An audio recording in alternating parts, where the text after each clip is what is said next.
Bienvenidos a un vídeo más de Dummies Juegan a Juegos. Bienvenidos. En esta ocasión os traemos un tutorial de Letterfields. Así es un juego bastante complicado de hacer un tutorial porque tiene un componente de secretismo acerca de la trama del juego durante la campaña tan grande que ya en las instrucciones no te quieren desvelar ningún tipo de información. Entonces, según vas avanzando incluso en la misma campaña, te van añadiendo reglas nuevas o incluso algunas reglas nuevas sustituyen a otras de las iniciales y es bastante complicado, ¿no? Así es, por eso hicimos un vídeo de la primera partida tutorial que ofrece el mismo juego, que os dejamos el enlace aquí abajo. Bueno, la verdad es que la partida la hice yo, tú no hiciste nada. Yo te acompañaba en el sentimiento. Así que vamos a dedicar este vídeo a explicar de una manera muy resumida y muy rápida las reglas fundamentales sobre las que se basa el juego, y luego la mejor manera de ver cómo se implementan en la mecánica del juego sería acudir al enlace que os dejamos abajo con ese primer vídeo o sueño tutorial para ver cómo se desarrollan dentro de la partida. Vamos a dejarlo todo muy resumido, muy esquemático, y de hecho vamos a poner etiquetas por capítulos de cada uno de los apartados más importantes del juego. Y además vamos a intentar no desvelar absolutamente nada ni hacer ningún tipo de spoiler acerca de la historia y el trasfondo del juego.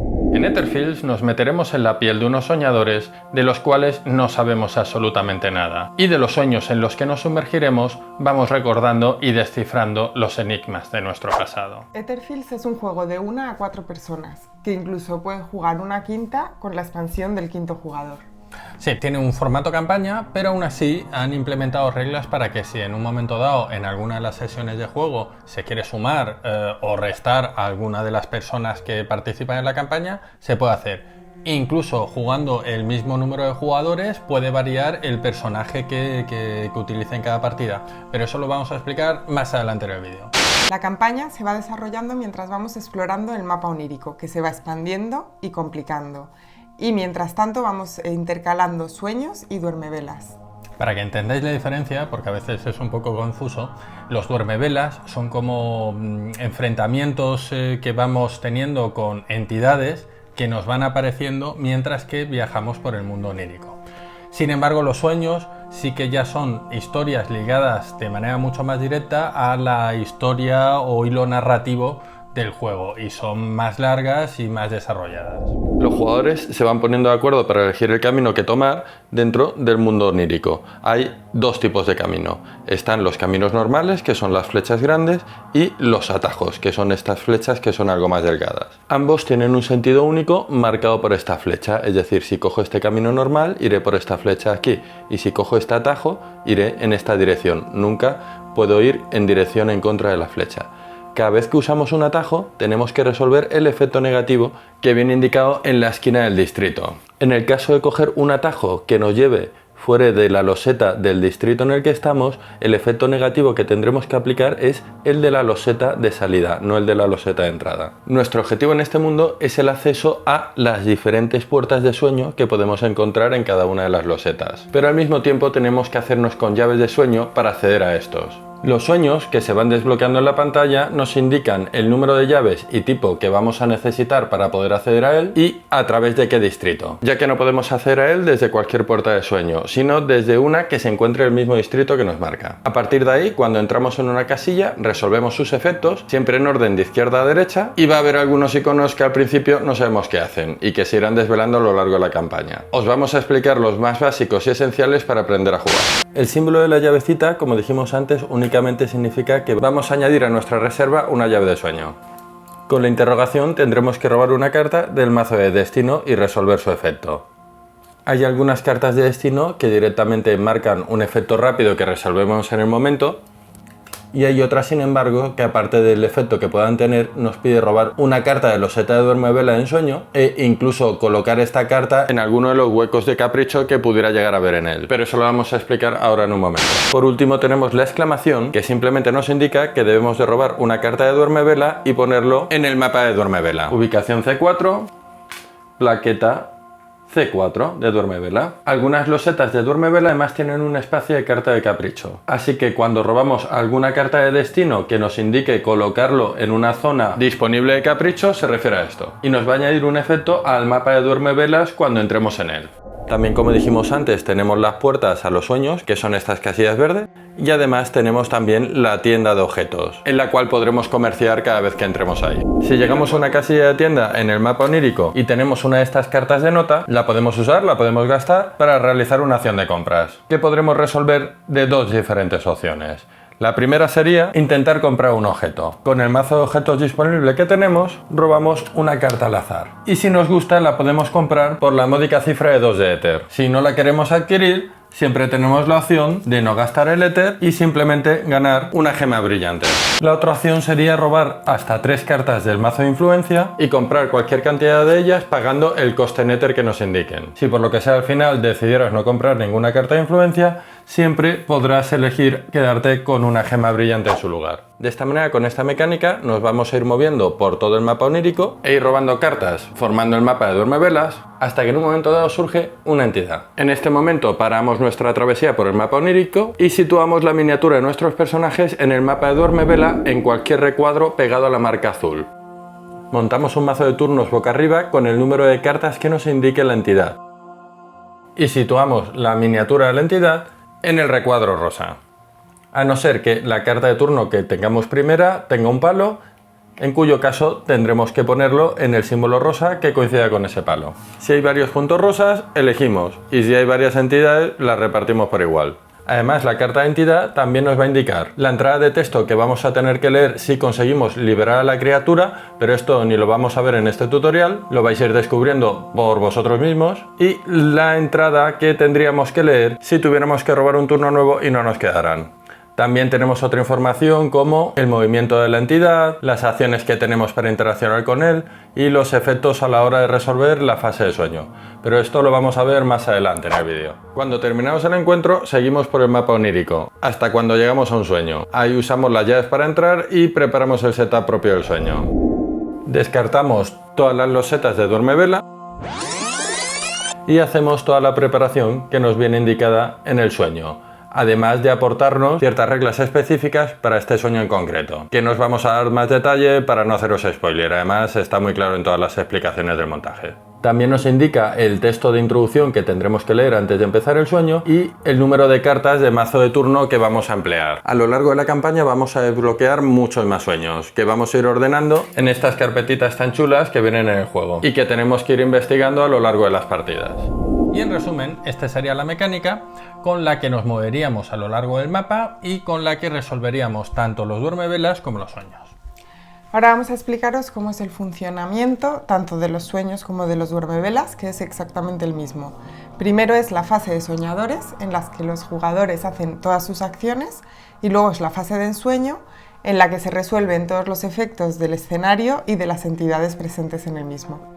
Existe un token de jugador inicial, el cual empieza a hacer su primera acción y luego el resto de jugadores en sentido horario van haciendo de uno a uno su acción.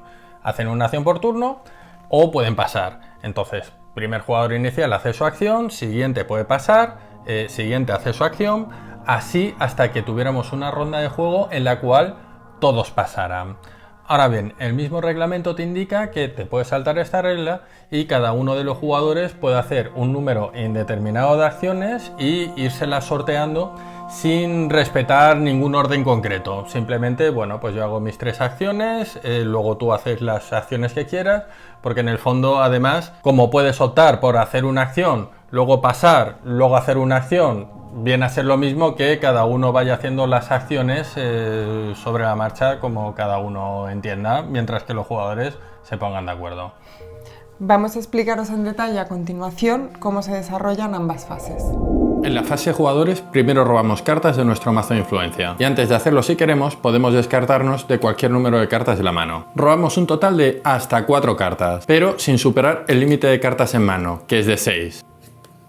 Si ya tenemos 3 cartas en la mano, pues entonces robaremos únicamente 3. Es decir, si podemos robar 4 cartas, sin superar el límite de 6 las tenemos que robar. Es obligatorio. No obstante, existen objetos y habilidades especiales que nos permiten saltarnos este límite a veces. Después realizamos una acción por jugador en orden, o tal como os comentábamos, podéis jugar a vuestra discreción las acciones sin ningún orden particular. Para realizar las acciones siempre tendremos que usar las cartas de la mano, que podremos utilizar de 2 maneras. Una, o bien las gastamos para adquirir el recurso o motivo que viene aquí indicado. Por ejemplo, esta nos daría un recurso o de intuición o 2 recursos de ira. Cuando gastamos la carta para generar motivo o recurso, tenemos que elegir el color que vamos a utilizar. No genera 1 más 2, o genera 2 o genera 1 del tipo del que elijamos. La carta la podemos utilizar para generar motivo que va a pagar futuras cartas o acciones, o bien para jugar la acción que viene descrita en la parte inferior de la carta. Algunas de ellas tienen el símbolo este del rayito, que significa que lo puedo jugar en cualquier momento, ya sea mi turno o no. Y aquí viene indicado el coste que nos va a costar realizar la acción propia de esta carta aquí descrita. En este caso 0, pero hay otras que a lo mejor me pueden pedir hacerme 1 de daño o gastar un cristal azul o cualquier otro recurso. Cuando lo jugamos de esta manera la carta, nos olvidamos del motivo que generaría. Además, algunas cartas propias de los personajes se llaman de progreso. Y estas, en vez de jugarla de manera inmediata, las podemos jugar como mejoras constantes. También las podemos jugar para generar un motivo o recurso concreto, cuya cantidad viene aquí indicada, o la opción de progreso, que va a venir una cantidad diferente. En este caso dice que colocamos esta carta si usamos 6 de este motivo y además nos generamos 1 de daño. Las cartas de progreso, una vez que las utilizamos, vendrán aquí donde pone cartas de progreso activas. Y ya puestos a ver algo evidente, pues veis que hay 4 huecos disponibles para las cartas de progreso activa. Quiere decir que podemos tener hasta 4 acumuladas al mismo tiempo. Si en algún momento fuéramos a jugar alguna y no tuviéramos espacio, podemos descartar una de las que tenemos y jugar una nueva. Algunas de estas cartas de progreso tienen un efecto pasivo de mejora a lo largo del juego. Otras simplemente tienen un texto que dice que si las descartamos, pues tenemos un efecto inmediato en ese momento. Y otras simplemente te pide que para usarlas, las tumbemos. Eso quiere decir que le daríamos la vuelta para indicar o acordarnos que la tenemos usado y ya queda inactiva hasta que algún efecto del juego nos diga que la podemos volver a preparar y poner activa. También algunas de las cartas de acciones, como veréis, tiene un bonificador con este símbolo. ¿Esto qué significa o cómo funciona este bonificador? Pues cuando veáis este signo, en función de las cartas de progreso que tengamos activas que coincidan con este color, pues tendremos el bonificador que nos viene aquí indicado. Aquí sella esta carta para robar una más X cartas de progreso activa verdes que tengamos, pues sería 1 más 1. Cartas superiores de tu pila de descarte, es decir, de aquí. Vamos a ver algunas de las acciones que podemos hacer. Acción de mover. Gastamos puntos de astucia y podemos mover un número igual de casillas de manera ortogonal, es decir, así o así, pero nunca en diagonal. Y además tampoco podemos mover a través de paredes. Acción de atacar. Los ataques tienen una distancia de una casilla y además se mide de manera ortogonal, es decir, para poder atacar a esta criatura tengo que estar a una casilla de manera ortogonal. Si estuviera aquí, sería distancia 1 o distancia 2, por lo tanto no podríamos hacer el ataque. ¿Cuántos puntos de ira tendremos que gastar? Eso dependerá de a la criatura a la que estemos atacando. Por ejemplo, en este caso tendremos que gastar 6 puntos de furia por jugador para poder atacar y derrotar a la criatura. Es decir, por ejemplo, aquí si mi personaje gasta 6 puntos de furia, le podremos poner un token rojo. Y en función del número de personas que estemos jugando, tendré que poner un número igual de tokens rojos para llegar a derrotar. Por ejemplo, en una partida 3 jugadores tendremos que llegar a acumular 3 tokens rojos. Un mismo jugador en una acción de atacar puede llegar a acumular, por ejemplo, 12 de ira y poner directamente 2 contadores rojos. Pero si en vez de 6, por ejemplo, ponemos 8, ese motivo sobrante no se tendrá en cuenta para futuros ataques y poder poner más contadores. No hace falta que el mismo jugador realice todos los éxitos. Se puede hacer entre varios jugadores o en su defecto en diferentes rondas de juego. Acción contactar. Es exactamente igual que la acción de atacar, solo que en vez de ira utilizamos conciencia y resolverá un efecto diferente, normalmente más pacífico que el de atacar. También podemos hacer algunas acciones que nos vienen indicado en el mapa, que muchas de ellas también contemplará un número de éxitos en función del número de jugadores. El resto de acciones que cada jugador puede hacer está aquí muy clara en la carta de ayuda que tiene cada uno de los jugadores, así que no le vamos a dar mucha más explicación. Fase de ensueño. En esta fase se activan todas las entidades presentes en el ensueño, además de otros efectos varios del mismo. Para saber cuáles y en qué orden se van a suceder, nos tendremos que dirigir a la carta de turno que esté activa en este momento y resolveremos de arriba a abajo todos los efectos que nos va marcando. Por ejemplo, aquí en primera instancia resolveremos el efecto amarillo, después el efecto azul y después tiraremos el dado de movimiento de la entidad. Cada entidad tiene unos efectos propios de ella misma que irán siendo detonados por la carta de turno. Cada carta de turno es diferente, así que eso garantiza la aleatoriedad del evento. Pero al mismo tiempo, durante todo el turno conocemos su efecto, con lo cual nos podemos anticipar a ello. El símbolo del dado amarillo nos indicará el movimiento de la entidad. Y de qué manera va a hacerlo va a depender de dos cosas. Primero, del valor de movimiento de la entidad con la que estemos jugando y del resultado que obtengamos al tirar el dado amarillo, con el cual pueden pasar varias cosas. Que obtengamos este resultado y la entidad se mueva únicamente una casilla. O bien podemos obtener este resultado, que significa que la entidad se moverá el valor de movimiento que indique en su propia ficha. En este caso, 2, pues movería 2 casillas. También de manera ortogonal, igual que los personajes.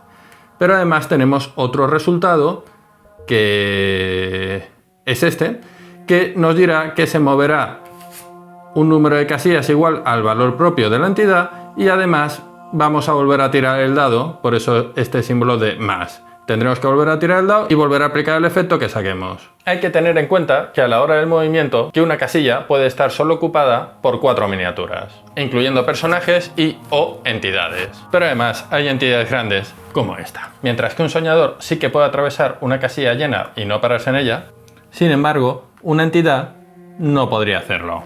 En el caso en el que quisiera moverse dentro o directamente se quisiera engendrar aquí dentro, desplazaría el resto de personajes a las casillas adyacentes.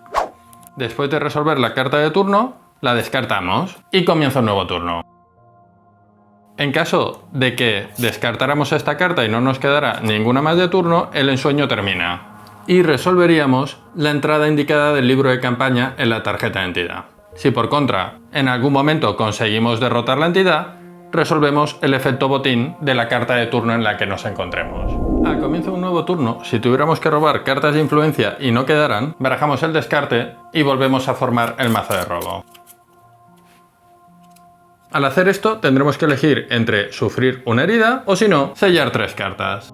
Cuando por algún efecto de juego se sella una carta, en este caso 3 cartas, se roban directamente del mazo y se ponen boca abajo aparte del descarte. Si en algún momento tenemos que volver a barajar nuestro mazo con el descarte, lo hacemos, pero las cartas que están selladas no se recuperan. Hay que tener en cuenta que las cartas de falla no se pueden sellar. Estas cartas selladas se pueden recuperar únicamente cuando algún efecto de juego indique expresamente podemos abrir una carta. Si lo hice así de manera genérica, cogemos la que esté arriba de las cartas selladas y la colocamos boca arriba en el descarte. Aunque algunas veces nos indica también que podemos escoger qué carta queremos desbloquear, pero en general tendremos que cogerla de arriba. Ya que estamos hablando de nuestro mazo de juego, tenéis que tener en cuenta que iremos introduciendo cartas genéricas de influencia que iremos adquiriendo en la tienda. Nuestro mazo ha de tener siempre un mínimo de 20 cartas al menos o un máximo de 40. Y si en algún momento a nuestro mazo le añadimos alguna carta de falla, esta no contará para el mínimo o máximo que debemos de seguir según las reglas. Las cartas propias de cada personaje, no las genéricas,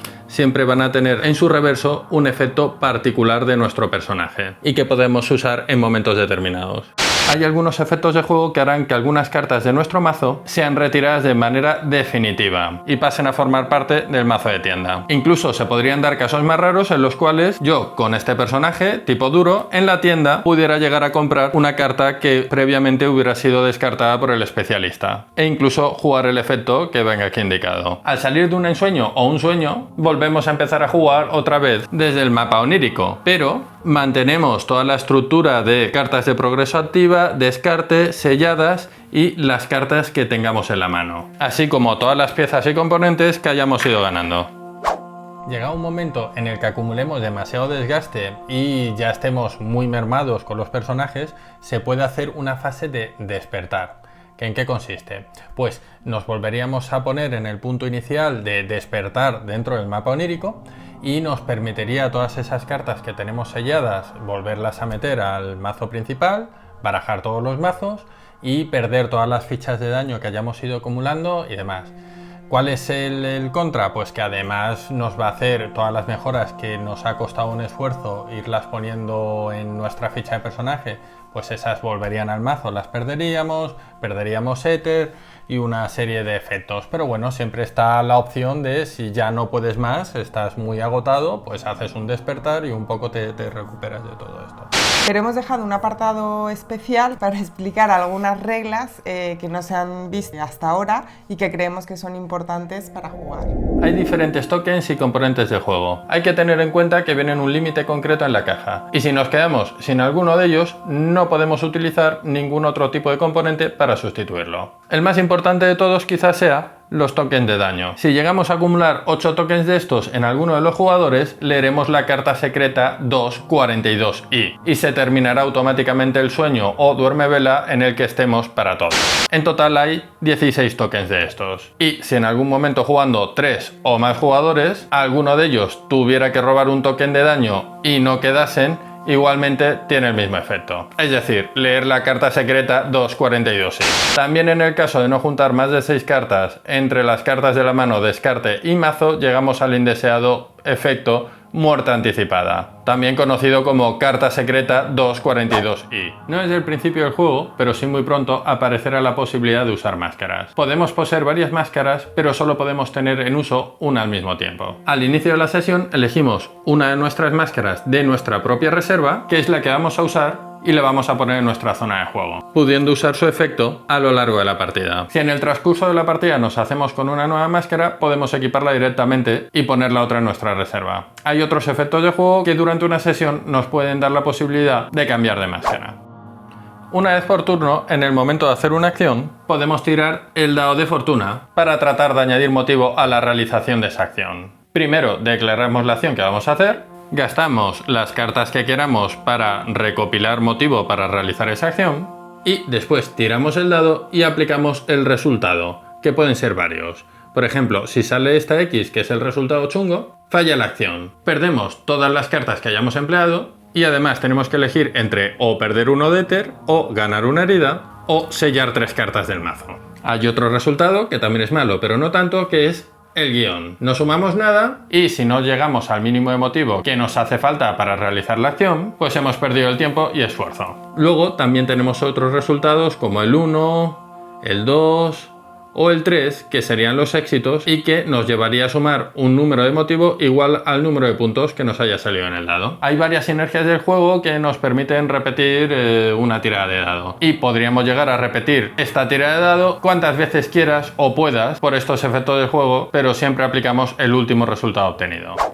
Todos los objetos se dejan en el almacén del tablero, menos 3 que podemos elegir para tenerlos activos y que ubicamos en el espacio dedicado a ello en el tablero. En cualquier momento del juego, 3 será el límite máximo de objetos que podemos tener activos. Los objetos se pueden utilizar de dos maneras. Una, o bien usando directamente para resolver el efecto propio de cada uno, o bien lo podemos descartar para ganar el motivo indicado para pagar cualquier otra acción. En cualquier caso, si descartamos cualquiera de ellos, lo pondremos boca abajo junto al resto de objetos en el almacén. Por ejemplo, este de aquí. Si algún efecto del juego nos indica restaurar un objeto, robamos uno al azar del almacén, salvo que se indique lo contrario, y lo ponemos en alguno de los huecos disponibles. O si por ejemplo pudiéramos restaurar alguno pero ya tuviéramos todos los huecos completos, podríamos elegir el descartar uno cualquiera que nosotros queramos y volver a poner uno al azar. De igual manera actuaremos al obtener a lo largo de la partida un objeto nuevo. Lo podemos poner en un hueco disponible o descartar cualquiera de los activos para ponerlo de nuevo, o tirarlo directamente al almacén con el resto. Algunos efectos del juego nos hacen robar este tipo de cartas, que por lo general causan un efecto negativo sobre nuestros personajes. Al robar una carta de falla, la ponemos en nuestro descarte. En algún momento, cuando reciclemos el mazo y barajemos el descarte, pues la robaremos. Cuando esto suceda, tendremos que obligatoriamente resolver su efecto, aunque tenemos también la opción de descartarla pagando el coste indicado en éter. Si optamos por esta opción, pues la volvemos a colocar al fondo del mazo de cartas de falla. Las cartas de falla no contabilizan para los límites de formación de mazo de 20 a 40 cartas, ni para el número máximo de 4 cartas de progreso activas que podemos tener en caso de tenerla que desplegar ahí.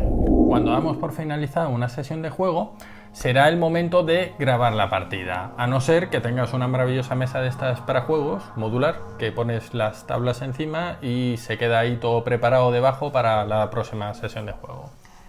Se hace una fase de compra de cartas de influencia con el éter que tenemos para no perderlo, y si aún así nos sigue sobrando éter, se descarta y se roba una carta, la carta 241R.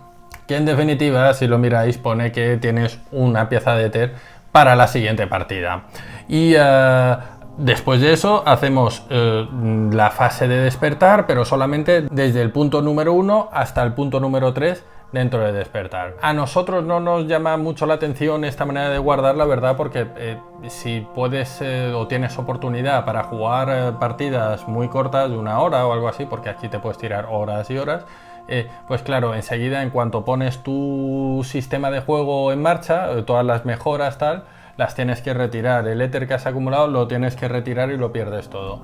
Entonces, no viene en el reglamento, pero nosotros directamente lo que hacemos es cogemos una hojita, apuntamos todo el avance, separamos las cartas que están selladas, separamos el descarte, separamos todo y en la próxima sesión de juego pues continuamos a partir de ahí.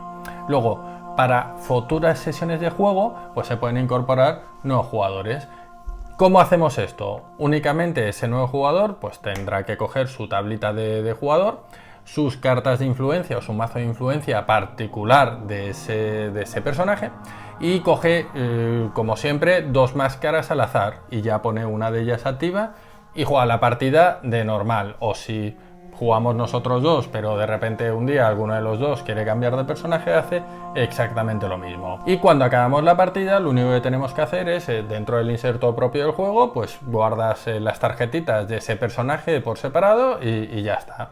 Y con esto hemos explicado prácticamente el 90% de las reglas iniciales del juego. Ahora bien, tenéis que tener en cuenta 2 cosas. Primero, que a lo largo del transcurso de la campaña se van a ir añadiendo reglas nuevas y que algunos pequeños detalles o algunas pequeñas reglas las hemos omitido de manera voluntaria, porque explicar más cosas ahora sería meter una sobrecarga innecesaria de información, sobre todo para estos detalles que de una manera natural van a ir apareciendo en el transcurso de la campaña y vais a aprender mucho más fácilmente. No obstante, si creéis que hay algún error o hemos hecho alguna omisión importante, hacednos un comentario debajo en el vídeo y en la parte de información de este vídeo haremos un glosario con todas estas errores u omisiones. Y si no habéis encontrado ningún error o omisión, pues mirad por si acaso alguien sí lo ha hecho y podéis ver ahí alguna cosilla que se nos haya podido pasar o que no hayamos terminado de explicar bien. Y también recomendaros, que está también en la información del vídeo, que veáis el sueño tutorial porque vais a ver mucho más claramente cómo funciona todo y realmente intentamos omitir todo tipo de spoilers del juego. Y un poquillo más adelante nuestra intención es sacar, al igual que la campaña que tenemos del Tainted Grail, una campaña de esto, porque el juego está súper chulo, entonces yo creo que la campaña pues puede estar bien. ¿Y cómo os enteraríais cuando saquemos esto? Pues o bien nos busquéis en Instagram, que tenemos cuenta en Instagram y podéis incluso interactuar con nosotros, dejarnos comentarios, hacernos preguntas, que nos encanta interactuar con vosotros, o bien ahora aquí van a salir unos dados, pincháis, os suscribís y os llega la información de los siguientes estrenos que tenemos en vídeos, que es gratis y además nos ayuda mucho a seguir trayendo contenido, así que no lo dudéis, que es gratis, pincháis.